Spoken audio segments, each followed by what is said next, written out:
And this is welcome to the series 2 about boats, Microtrain World, for 1 in 220. So we're going to take the previous one where I did the unboxing of the Herman Marwede, and we're going to take a look at the painting. So this is the Revell's 1 in 200 Herman Marwede search and rescue vessel, model number 05812, and I'll just take a look at how I went about preparing it for painting. So here are the sprues, and at this point in time I was experimenting just with basic car paint. So this is a car undercoat. It's indicating rust, maybe, if I manage to work out how to expose it a little bit. But the sprues were washed with detergent and allowed to dry properly. This helps the paint to adhere. So then I started with some of the details. I like to do the majority of the painting whilst the pieces are still on the sprue. That's probably personal preference. I just find it easier to handle and keep steady, and then any tidying up can be done before. The windows, normally I would drill them out and replace with plastic behind, but the model has these dark blue tinted windows, so some work had to be done to do this. This was with a matchstick whittled down, or cocktail stick would do, and each of the pieces probably need 2 or 3 coats to get the final result. In fact, there was at least 2 coats put on nearly everything on this model, and then I went on to do the launch ramps for the smaller rescue boat. See here the silver going on, marking the helicopter landing pads. Some of the fence rails in green, more windows for the working areas. A bit of masking going on, because obviously this was going to be a waterline kit, so I didn't need anything below. So the props and the bow thrusters and things weren't really of importance.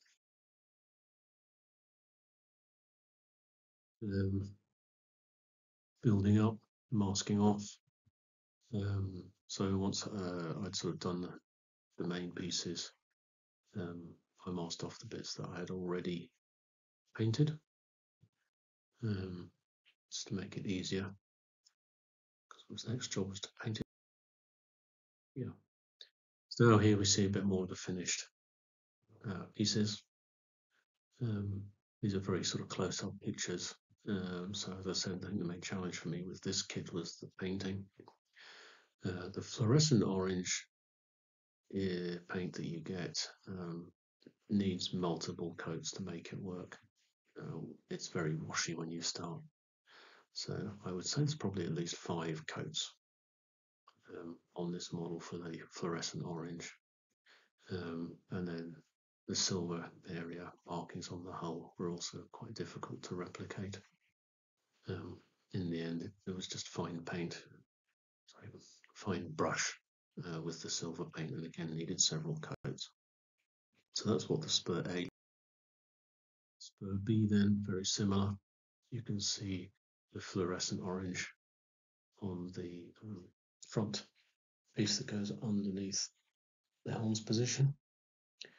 I also drilled out a lot of the windows on the kit and put plastic behind them, because as you'll see during the build, I wanted this to be illuminated, and to have a few of the portholes open and closed. It adds a little bit more detail. Close-up pictures, the mast, and you can see here the drilled out windows on the right hand side, part number 37. All painting, most of it's been sprayed white. Again, it was car white undercoat, matte going on. Worked quite well overall. Side railings for the helicopter landing pad there, and more of those windows which took ages to do. Close up then, Both these sides, the port and the starboard side, would later be tidied up and drilled out so that I could put lights behind. And you can see again here that I've taken some of the port holes and drilled those out as well and replaced the back with plastic. That's up to the again before a third coat of white went on to tidy up the cradle for the outboard and the ramp for the small launch and rescue. Close up details there of the windows. This is probably coat 2 or 3. There comes a point where you kind of make error on error, but overall result, final result was very acceptable. More detailing going on. I found a pencil. HB pencil worked really nicely to pick out the lines. The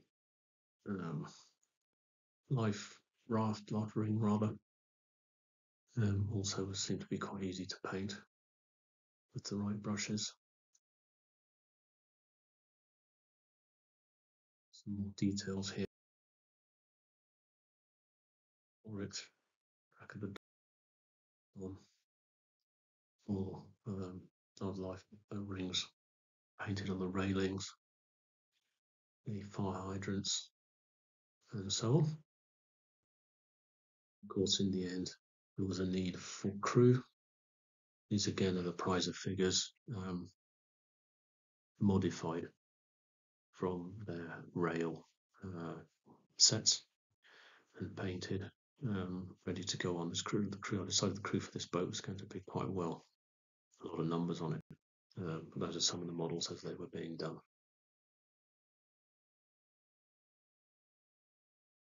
Okay, so that's just a short introduction to the painting for this kit. The next step is to do the build. That's covered in a separate video. So thank you for watching.